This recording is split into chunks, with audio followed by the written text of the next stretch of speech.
Good afternoon from London. Good evening and good morning, probably here for Lauren. It's a special spirit series here. We are talking about visible and invisible disabilities, challenges people are facing in their lives, to bring awareness and to build bridges for better understanding and for more inclusive community. We can do it step at a time, and that's the mission here. I've got a very special guest with me, Lauren Malinowitzer, and I said it wrongly. I can tell already. It was perfect. It's fine. It was fine. Lauren is joining us from New York. She's got the fire, literally fire in the room behind her. And Lauren is going to talk to us about her story and her very rare disease, which is CRPS. I knew nothing about it until I started chatting to Lauren, and I still know very little. So I'll allow Lauren to tell us her story and a little more about disease. But before we go to Lauren, I'll also mention that Lauren is the founder and the president of CRPS Amputee Warrior organization, not-for-profit organization, which is raising awareness of this very rare disease and advocates for people who not necessarily can stand for themselves and talk about it. So welcome, Lauren. Please tell us more. I'm so happy to be on the show. I'm glad we could work it out with the time zone difference here. So CRPS is chronic regional pain syndrome. And it comes from, it could really come from anything, any kind of trauma. I've heard things that, somebody stubbed their toe on a dresser or on their bed, and all of a sudden it sent severe pain that was, not like when you stub your toe normally, you get that feeling, and then this pain stays with you indefinitely. And it's a sympathetic nerve disease. So it attacks the nerves that control your sensory. So anything you feel, anything you touch is amplified. So for a lot of people with this disease, any kind of touch, any kind of water touching them is extremely painful. So the disease is very, it's very manipulative and sneaky, because once you have it, any kind of trauma, that could be, you got into a car accident, you accidentally slip and fell, will make the disease spread. So for me personally, I went in for surgery when I was 17. I was just graduating high school, and I had a surgeon leave a tool inside of my ankle during surgery. So obviously we had to find somebody to take it out. And, it was a big procedure. So things got torn and ripped during the surgery. And so it required extra surgeries, almost one a year, to reconstruct the things that had been damaged. And then in 2007, suddenly after a surgery, the pain was it never went away. It was just this, it was this gnawing pain. It was still tolerable. And through the years from 2007, it slowly got worse, and you could feel, it started in my right ankle. So driving was painful, working was painful, but, it was still young and I was still doing it. So I just I didn't think anything of it. In 2018, I had my talus inside of my ankle, which is a joint that holds your ankle together, broke completely. The disease had just destroyed the ankle, and it just broke. So they said, we can do a 3D talus replacement, which is a metal replacement that we're going to put in. You're going to be amazing. Everything's going to be great.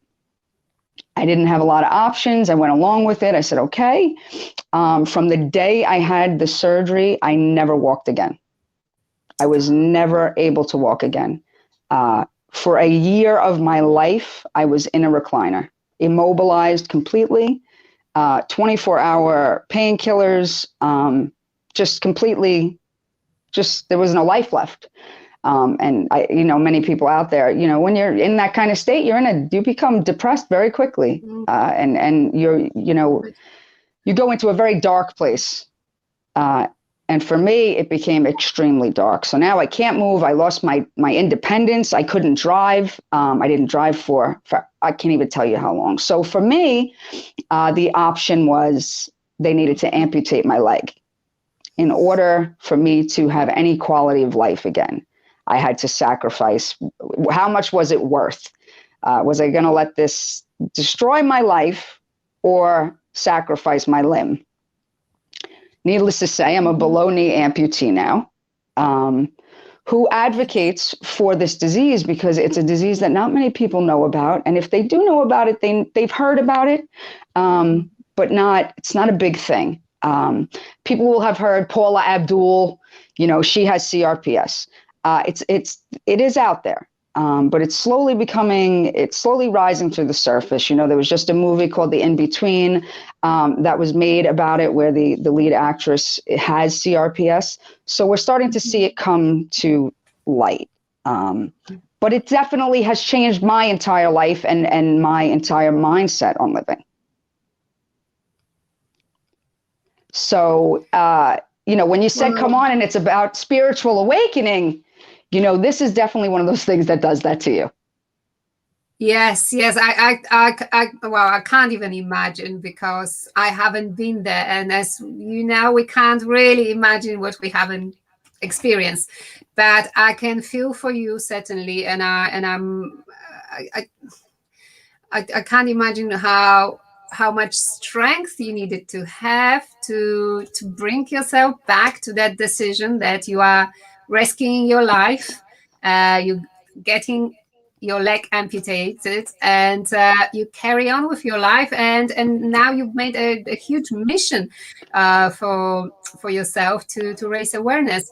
So tell us more about that. What helped you, Jai? Because I think it's going to go on a line of spiritual path, but let's see. It is definitely going to go on the line of spiritual path. So, I had written out handwritten letters because I was going to kill myself. That was the plan. I could no longer, live like this. There was no hope. So I had everything written out, and that was what was going to happen. So I had planned that. And my sister had just given birth to a little boy right before. He was just not right before, but he was 2. And, I feel like when you're going through something like this, you have to have a reason. You have to have a reason to fight. And my reason was him, because I never wanted him to look for me and them say she's not here anymore. Because I've been put in that situation, with suicide and things like that. And I remember saying, oh my God, now look what you left me with. So he was my driving force to make the decision to have my leg amputated, just to be part of his life. So that was always my focus. It always remains my focus because we're so close. And he's 4 now, and he's very much in tune with the amputee and my life, and he's very much involved. Which is nice to see that he's getting compassion for other people and doesn't see things, just one way. So I was in this dark place, and I decided to do the amputation. But before I decided it, I had to really come to terms with how I was going to go into that. Because, I tell people who ask me, if your mindset is that, this is the end of your life, you're never going to be the same. You're never going to be the same. That's the truth. If you go into something with the mindset that I am stronger than whatever this is, however long it takes, I'm going to conquer it. I'm going to prevail at the end of it. You will do that. We're always very quick to blame God. Why is this happening to me? Why, why would he do this? Why? We're not so happy when things go well to say, thank God. When we look for God at times when things are bad, which is probably most people. And then we blame. And I tell people all the time, God didn't put us in these situations. That's not how this works.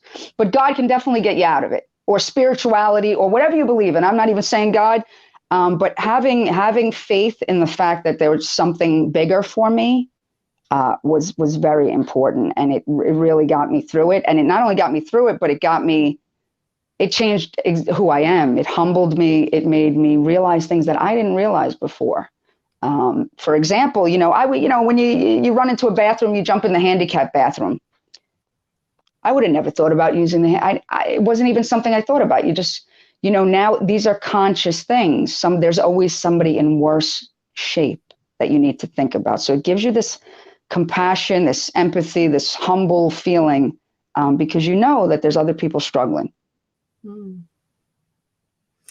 That's beautiful. That's absolutely beautiful. That compassion to yourself as well, as a human being, compassion to find yourself and be patient with yourself, adapting to a change. And change is scary. I don't care who is it, and whatever change. Moving a house is scary sometimes, So to adapt to a completely different way of living is can be scary. So I'm very impressed how you've managed to find that strength. I was lucky enough, and this will be the first time I say this, so I'm going to say this on your show. I will be going in March 15th for another amputation, so I will be losing more of my leg. So I am now starting back where I began. So I am restarting this entire journey again. So I'm back right now. So when you said, come on, spiritual awakening, I'm in the midst of it again.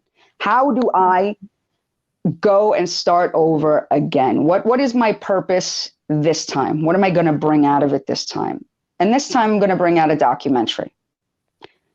This time I have a plan that goes with it, so although I have to go through all of this and it's another struggle and you feel like you climbed Everest and fell down, I always feel like there's a purpose, maybe spiritually the universe is like, this is something you need to do for another reason now. So I always feel like you got to think about what's the lesson? What are you supposed to everything has a lesson. What is the universe trying to tell you? Things get put into your life for reasons. Things get taken out for reasons. People say, I'm so sorry. I don't ever want anybody to feel sorry. I live a beautiful life. I'm surrounded by amazing people. Being an amputee does not change me or change who I am. Actually, most people say, I feel weak when I lost it. I don't feel weak. I feel stronger than I was before because I know who I am. I know what I can get through. I know my mental strength. I know my physical strength. And I have a great sense of self-awareness of the things that I need, the things that I want. So it's kind of what you take out of the situation. So even though right now this is like devastating, people said, why aren't you crying? Because you know what, I'm gonna get through it. It's not something to cry about because I'll look back and say that was just another mountain. It's not. I think we focus too much on how bad it's going to be, and it never really is as bad as it seems. That's a beautiful message. Again, there are just pearls of wisdom coming out from your mouth, and I think you also tap into an important advice, which is stay active.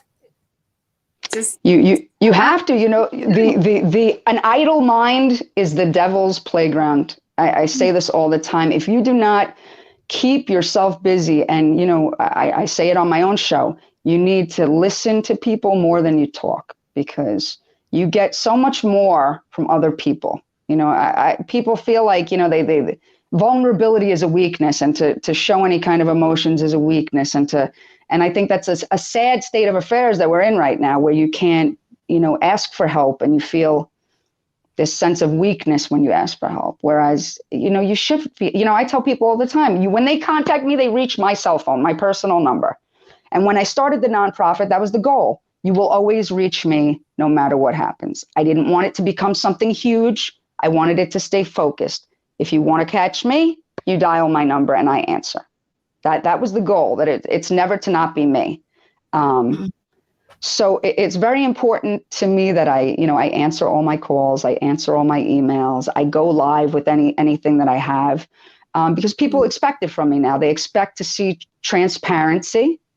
And that's what I give them. Not every day is, I don't say every day is great. Not every day am I, yay, let's do this. But at some point in my day, I am, not every day is filled with all happiness, but there are people that I speak to and I see that they're negative from 7 a.m. From the time your eyes open, you're just miserable. And if you are living that way, you're not really living at all. So having that, I think people need to learn to be a little more vulnerable and emotional and not see it so much as a sense of weakness, but a sense of strength. And you can handle things a lot better when crying cleanses the soul. It's not such a bad thing to do. Yes, well, it's interesting because I was talking to a group of people only yesterday about one of the spiritual spiritual awakening, not a spiritual awakening, but definitely one of the techniques which allow us to tap deeper into our own soul and learn more about ourselves. And one of the techniques is actually recognizing pain for what it is. It's a sign of something when you stop and sort of ask questions and just take a moment to learn, what is pain telling you? What kind of memories does it bring? What sort of emotions it evokes? Of course, there is pain, but there are other emotions, and how your responses to pain is probably giving so much more in terms of your sort of personality patterns. And if we listen, if we open up, rather than, as you said, stay upset and depressed, there's so much more to gain. And there's so much more to gain. And fear is very much, fear and pain, I feel like they're very much connected. Your pain is always much worse when you have anxiety and fear. A lot of people cause themselves their own pain by staying in their comfort zone. Nothing good ever happens when you're comfortable. Comfort kills, so, I always felt like, just walk through the fire, just do it and get it done with. And see what it feels like, because I remember when I first was told I needed an amputation originally, I felt like, oh my God, I can't do this. And, to be on the other side where people now look, somebody will say, you're such an inspiration. And I kind of look like, I'm still me. This is who I was before. I just put it out there now and I'm very vulnerable about it. So I give it away and it helps other people. So, in turn, it helps me because I deal with a lot of people who are ready to give up, and having been in that place of mind, you're not necessarily, when somebody commits suicide, they don't want to end their whole life. They just want to end that day, so you're doing a permanent solution for a temporary problem. And, I see it ricochets and it affects so many other people when you do it.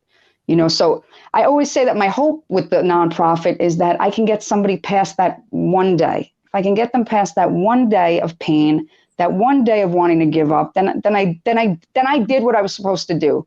I remember looking up and saying, please God, if you let me walk again, I will never again complain. I will never complain about my life. And one day I was able to walk again. November 19th of 2019, I started walking. No rehab, no nothing. It just came very naturally. It's never a straight road. You know what I mean? It's never a straight road, and that's okay. I didn't ask for, easy. I asked for possible.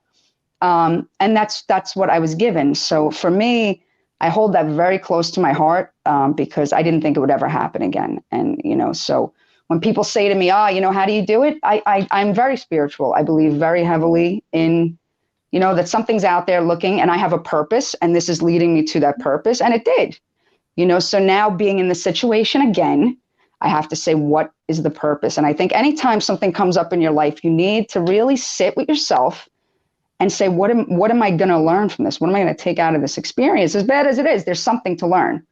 Yes. So starting over is terrible. Nobody wants to start over and we hate change, but, sometimes it's necessary for our own personal growth. Change is very important. And we are guaranteed. That's one thing which is guaranteed in life: change and time and all of those things. Those are the essential things. And if you sit here and dwell, you're wasting your time. You're wasting your time. You could be going through the same thing and be accomplishing things at the same time.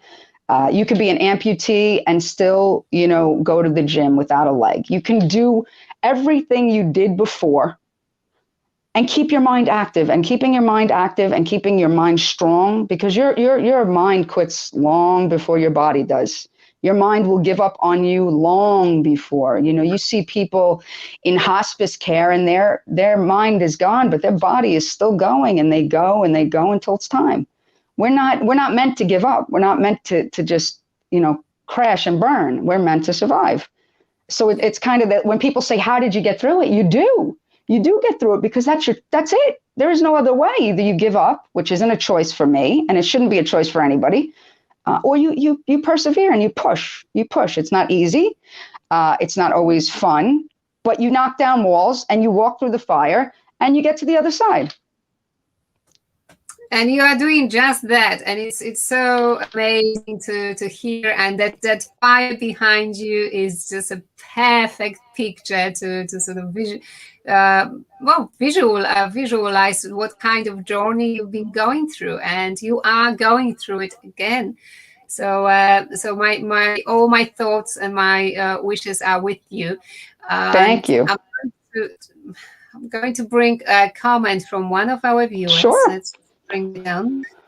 Hi, Lauren and Monica. My best friend has CRPS. She was violently pushed over in an OTE, I guess that was classroom, physical exercise, activities, whatever it was, landed on her shoulder, lost all use of her arm, developed CRPS, and has not been able to work anymore.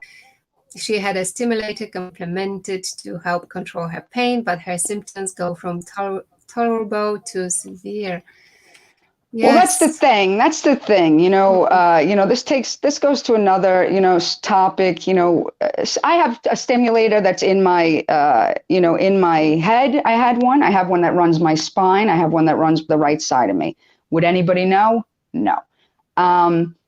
Does it always work? No. You try what you have to try. And I tell people, do everything you can do to save your life. If a stimulator, some people works on it. If it doesn't work, you take it out. I don't take opioids. I deal with the pain. Almost I've learned to live with it and compartmentalize it. That doesn't mean I judge anybody who needs to take opioids, because believe me, I understand the pain and I've been there. But for me, it almost dulled my clarity, which I didn't like. I would rather feel the pain fully and embrace it, and be able to control it myself, which is hard to ask of people with this disease. It's hard to say, it's hard to ask, but it does require a sense of calm. You need to be able to sit in your own pain and find a sense of calm somehow, which requires really knowing yourself and knowing what that calm is and how you're going to get there. Because there's nights where the pain, just like she said, it's severe.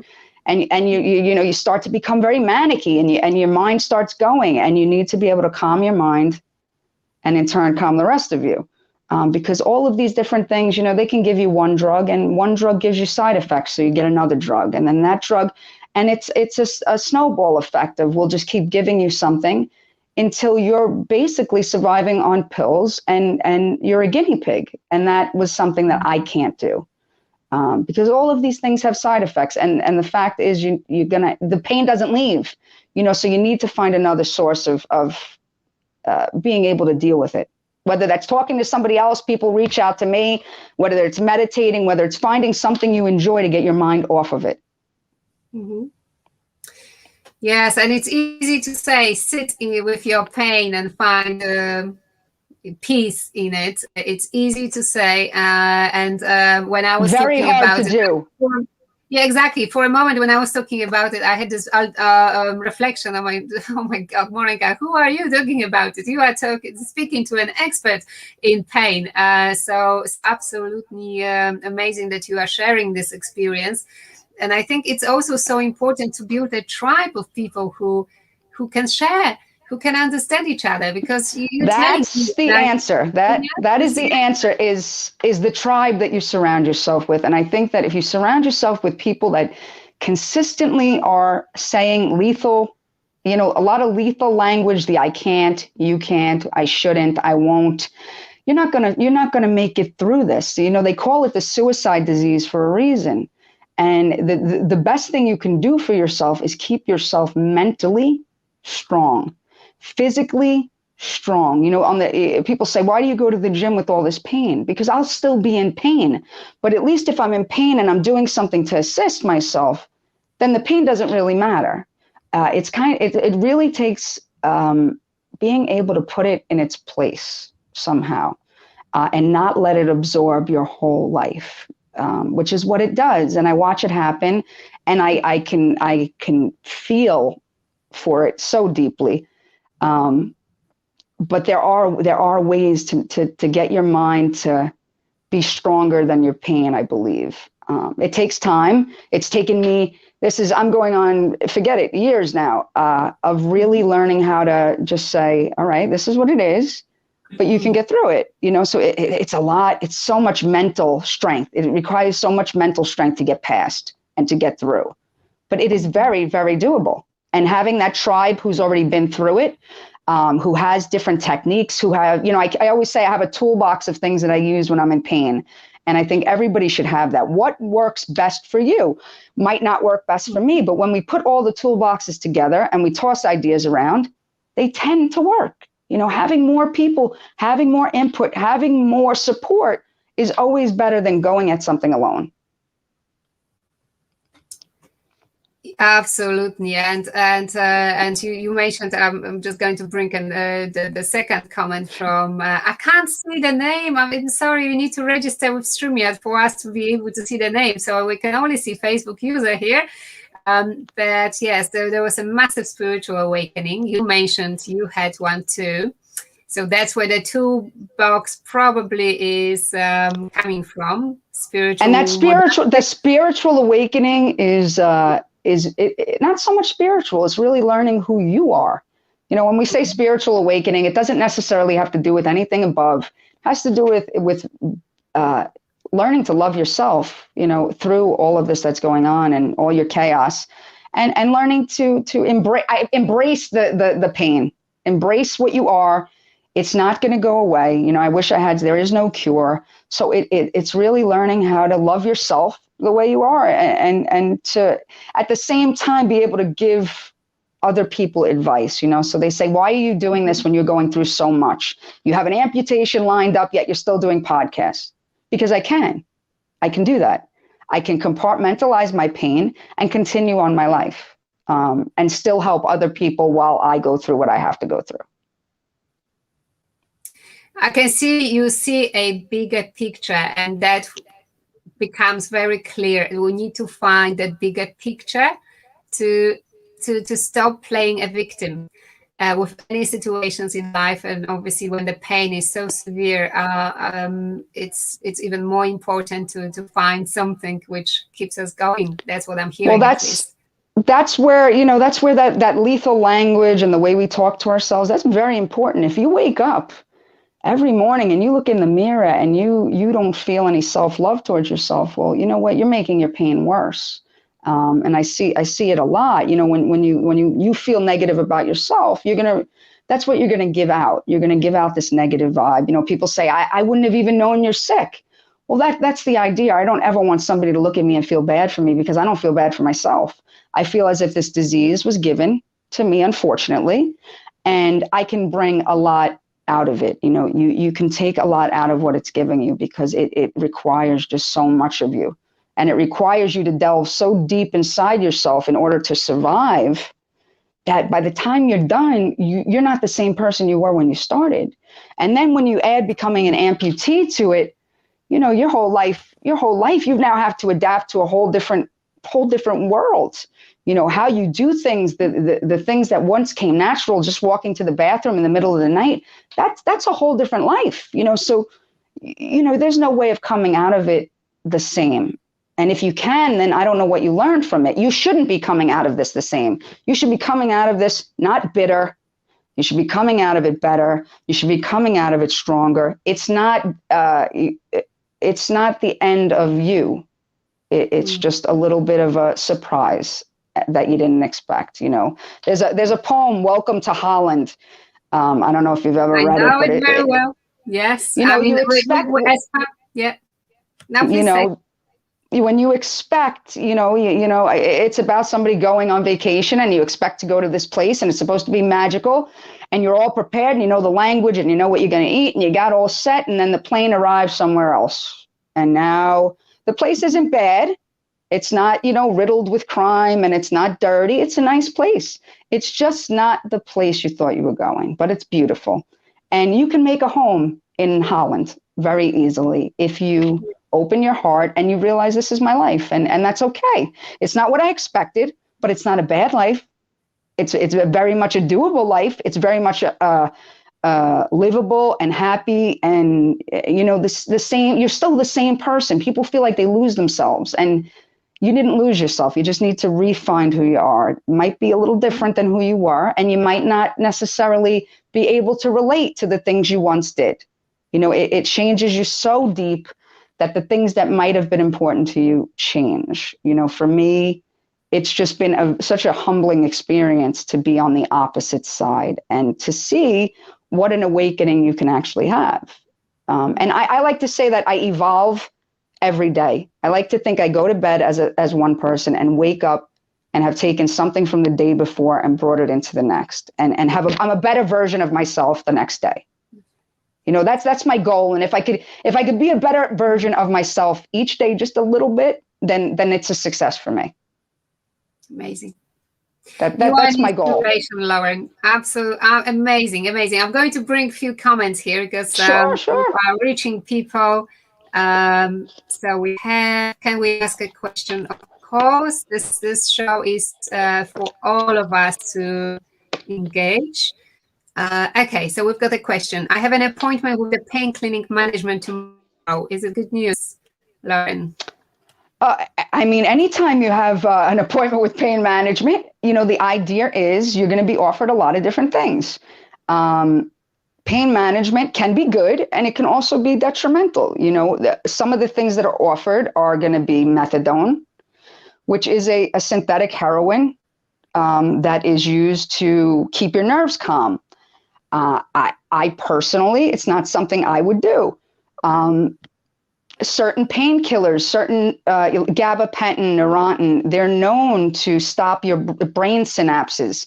Your brain kind of starts you get early onset dementia. You can get different things. So I always feel like when they prescribe something, just keep in mind, they're practicing medicine. They're practicing and you're living it. So what is it worth to you? What are you willing to swallow?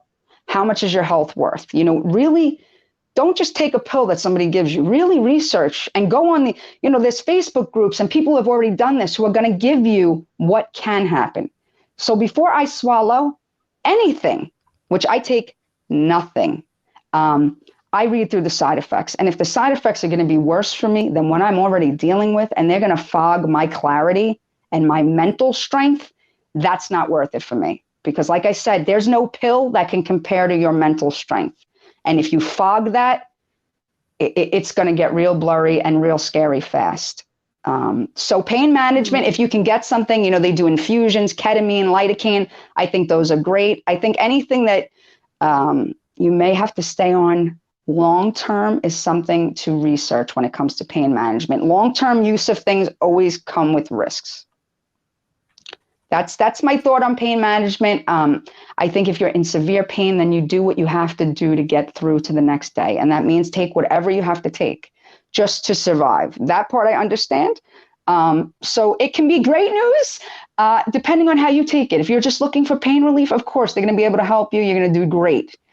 Some people do really well with these medications, so it's all about the person. Some things don't work for me, but they work for somebody else. So I just go based on, this is just my opinion. I don't like anything that kind of changes who I am mentally. Yes. Amazing. Let's see what else we've got here. Another comment. Spiritual learning got me through 10 years of pain. That's the answer right there. Learning who you are and learning to love yourself through the pain and having faith in what you're capable of doing. Not what people tell you, not what people tell you you're capable, or when somebody tells you, well, this is your life expectancy. People do that. You're terminally ill. You've got this much time to live. Okay. You're not God, and you can't tell what a person's made of. And I think that makes up the dynamic of this. You don't know what I'm made of, and I don't know what somebody else is made of. So who we are as people changes the dynamic of any disease. How much fight do you have? How much are you not going to give up? How much do you want to, claw at something to get to the other side? For me, I'll tear down walls to get to the opposite side. But that took me a while. It didn't come naturally. So it's something that grows inside of you where you become a different person. Yes, you work on your mindset, and that's like a muscle, isn't it? The more we practice, your mind and the way you talk to yourself, is so important, because the way you talk to yourself, not only it's the way other people will talk to you. If you're okay with it, then you're going to allow it in your life from other people. And if you have negativity in your life, you're never going to get out of pain, because you're pouring more of it into it. You're feeding a fire that's willing to go up in flames. So I think that, taking like 5-10 minutes a day to say what you've accomplished, what did I accomplish for today? Sometimes it's easy to write it down and throw it out. This is what I did today. How am I better today than I was yesterday? What did I accomplish? All right, I got through, whatever for 15 minutes. Maybe that you couldn't do that the day before, So a tiny bit a day of change it leads to something. Amazing. I completely agree. The little things which we need to appreciate and be grateful for, and that compassion back to compassion to yourself. You have to. If you don't love yourself, you can't love anybody else. You can't love anybody else, and nobody can love you if you don't love you. Yeah, extremely important, and we forget so easily. Oh, okay. Let's see what else we've got here. I've been on morphine for 10 years, but it was a facet joint injection that worked last time. Facet injections are great. They're great injections. If they work, I highly suggest, repeating them. You just want to watch. Most facet injections are done with a drug called Kenalog, which is a longer lasting steroid. And that's why you're getting such relief. But too much steroids also has a problem where you can get something called Cushing syndrome, where, your body will stop producing its own cortisol, and it'll think that it's getting it from an external. So it's waiting on those injections, and it will turn your whole endocrine system off. You'll go into adrenal fatigue. You'll have different things happen. So it's very important when you're doing these injections and to really space them out appropriately and mention to the doctor, I've heard about Cushing syndrome. I want to make sure I'm not doing too many at a time. What kind of drug are you using? How long does the steroid last? These are all very important things, because putting steroids into your body shuts your normal cortisol production down. So knowing that, you want to watch how many. So I know they get addictive because you are finally having pain relief, which is amazing. But sometimes too much pain relief is also a problem and can cause everything to go haywire. I had it happen to me. Everything shut down completely because too much steroids. And my body was like, well, she's getting it from an outside source. It's all exogenous steroids, so she doesn't need them anymore. So they stopped making them. So it's very important. Again, research the stuff that you want to do. Don't just take the doctor's word for it. Please remember that they are getting paid to push certain products, and that's a fact. Drugs come out, and they get a little something for giving them to people. Do we know what's going to happen? No, but do you want to take the chance? So just do research. But yes, they do work and they are great, but you want to space them out. Okay. Let's bring one more here. Gosh, what do we have here? My mind is fine, but I have seizures when it gets too bad.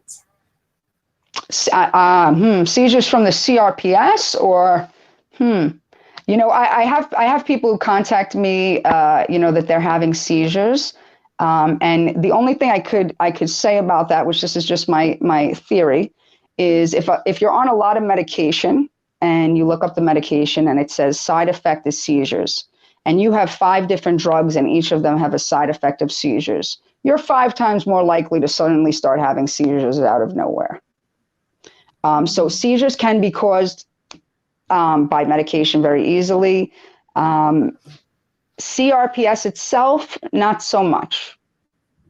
You know, it's not really, it wouldn't really necessarily give seizures. There's something else to that. So another research. It's very much about research. You know, before you put something in your body and before you trust somebody else with your body, read about it. Take an hour or two to do a little research. Ask other people. That's why I say it's so important to listen, because there's other people who've done this. You know, that's like, you know, there's amputees for 50 years already. You know, so if I have a problem, I'm not asking the person who has it for 3 months. I'm asking the person who's had it for 50 years. You know, take their experience, bring it into your life, accept it. You don't have to take it all. You know, it might be different, but you're guaranteed if you speak to somebody, you're going to get something out of it. You're randomly, if you're at Starbucks, you're at a coffee shop and you sit next to somebody, I promise you're going to hear a story you didn't think you were going to hear. Everybody's got a story that is worth listening to, no matter who they are. Pain is pain, no matter whether it's you lose a child, you lose a loved one, you lose a job, you divorce. Pain is pain. It doesn't matter if it's a disease or not. It still all requires mindset and how you're going to get to the other side of the pain. And if you can't get to the other side of the pain, you're going to revel in it and you're going to stay there because that's what's comfortable. And you're only hurting yourself by staying in that comfort. That's a great summary. And I always say I love stories which prove doctors wrong. That's my favorite saying. Me too.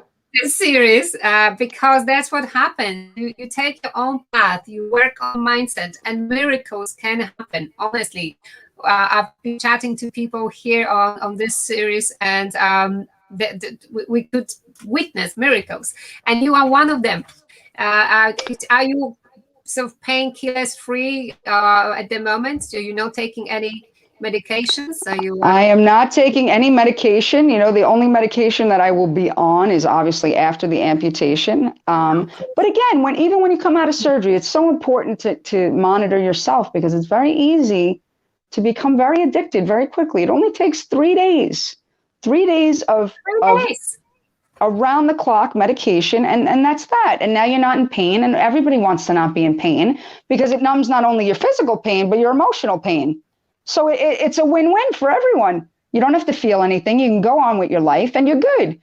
But not feeling anything is more detrimental than any disease that you could possibly have, because it's just going to take you down the darkest alley.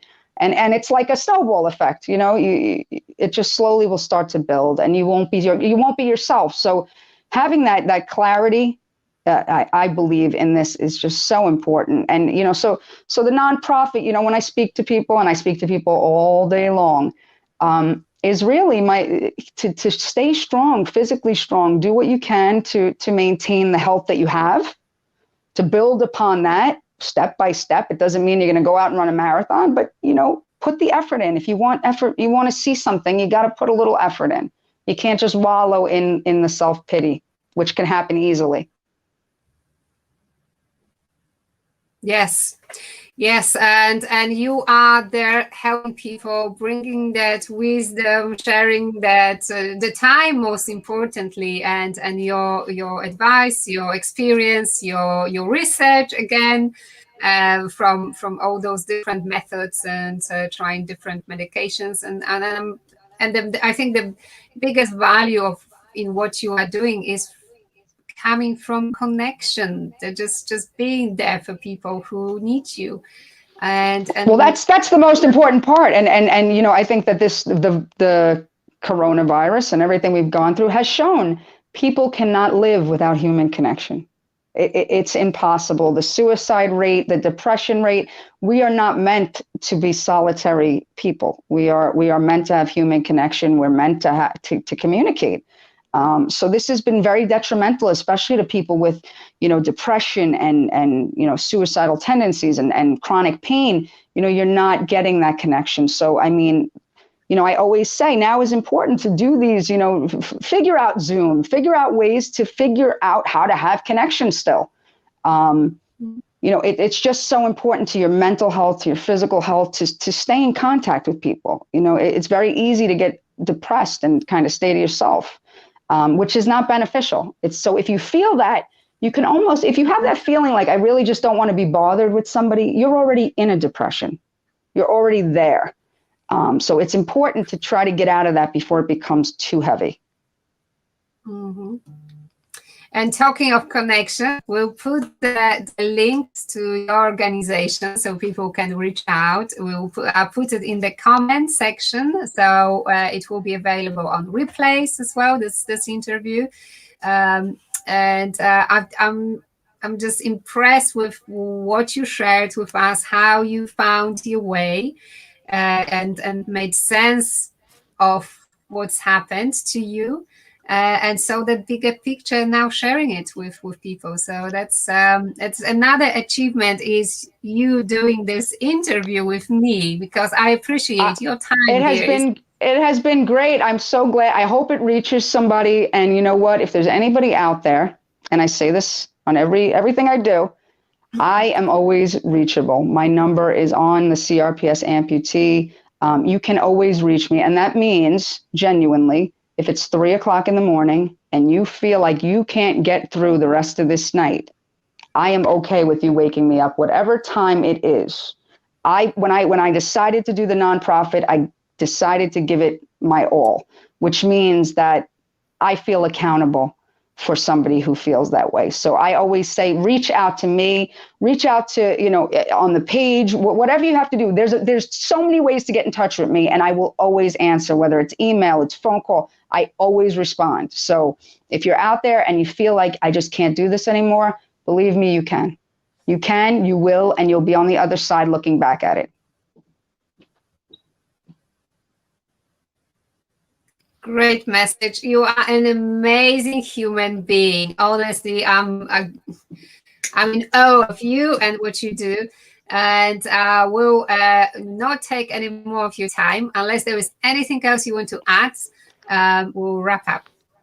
I'm good. And if there's anybody who wants to reach me, you have questions, somebody with CRPS, you need some kind of assistance, whatever the assistance is, it doesn't even have to be related to that. If I can help you, please feel free to reach out to me. And the contacts will be in the comments. So to everyone who commented, who sends you best wishes, and I add to the best wishes for your quick recovery after the operation, and for keeping that mind so powerfully awesome. That's the only way to get through this. It has been so enjoyable. Thank you so much for having me on. Pleasure is here, is mine completely. Thank you so much for all the love and wisdom you've been sharing. You're welcome. Have a good one. Bye. Bye-bye.